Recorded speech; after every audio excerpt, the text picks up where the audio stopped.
అద్వితీయ దేవుని నామానికి మహిమ కలుగును గాక. వాక్యోదయ ప్రతి కార్యక్రమాన్ని వీక్షిస్తున్న మా ప్రియులకు ప్రభువైన యేసుక్రీస్తు నామములో ప్రత్యేక వందనాలు.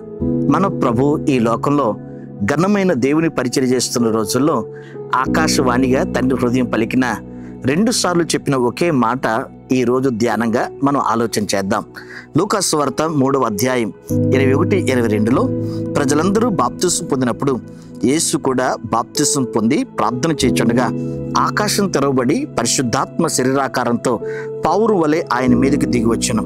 అప్పుడు నీవు నా ప్రియకుమారుడు, నీ యందు నేను ఆనందించుచున్నానని ఒక శబ్దం ఆకాశం నుండి వచ్చినని పరిశుద్ధ గ్రంథం సాక్ష్యమిస్తుంది.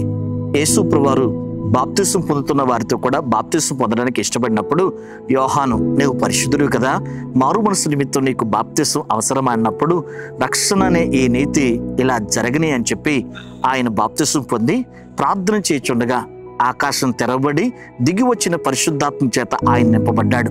అప్పుడు ఆనందిస్తున్న తండ్రి, ఈయన నా ప్రియకుమారుడు, ఈయన యందు నేను ఆనందిస్తున్నాను అని చెప్పాడు. అవును, ఎవరైతే నమ్మి బాప్తిసం పొంది రక్షింపబడతారో పరలోకంతో సహా ఆయన కూడా ఆనందించి పరవశిస్తాడు. ఈరోజు ఏదైనా అలక్ష్యం చేయవచ్చు, కానీ రక్షణ విషయంలో అలక్ష్యం చేయకూడదని ప్రభు నందు నేను జ్ఞాపకం చేస్తున్నాను. ఎందుకంటే లూకా సువార్త 7వ అధ్యాయం 30వ వాక్యంలో పరిసయ్యులను ధర్మశాస్త్రోపదేశకులను అతని చేత బాప్తిసం పొందక తమ విషయమైన దేవుని సంకల్పమును నిరాకరించరి. రక్షణ ఒక ప్రణాళిక, బాప్తిసం దేవుని సంకల్పం. రక్షణ పొందక ముందు సృష్టిలో ఉన్న, రక్షింపబడిన తర్వాత విశ్వ ప్రణాళికలోకి వచ్చావు. రక్షణ పొందక ముందు నీవు దేవునికి సాతానికి ఉపయోగపడిన వ్యక్తివి. రక్షింపబడిన తర్వాత పరలోకం రావాలని పరలోకం, నరకానికి వెళ్ళాలని పాతాళం అటెన్షన్లోకి వస్తాయనే విషయాన్ని జ్ఞాపకం చేస్తున్నాను. ఒకవేళ నీవు రక్షణ పొందకపోతే నీ జీవితంలో ఎంత నష్టం కలుగుతుందో తెలుసా? యెహోషువ గ్రంథం 5వ అధ్యాయం 9వ వాక్యం, నేడు నేను ఐగుప్తు అవమానం మీ మీద ఉండకుండా దొల్లించి వేసి ఉన్నాను. సున్నతి గిరిలో వారు సున్నతి పొందినప్పుడు యెహోషువతో దేవుడు మాట్లాడుతున్నమాట, ఐగుప్తు అధికారం, ఐగుప్తు శాపం, ఐగుప్తు అవమానం మీ మీద ఇక ఎన్నడూ పనిచేయదు. రక్షణ అనేది దేవుడిస్తున్న బహుమానం. ఆయన ప్రాణం పెట్టి రక్తం కార్చి మృత్యుంజయుడే లేచినటువంటి ఈ గొప్ప రక్షణని నిర్లక్ష్యం చేయొద్దు.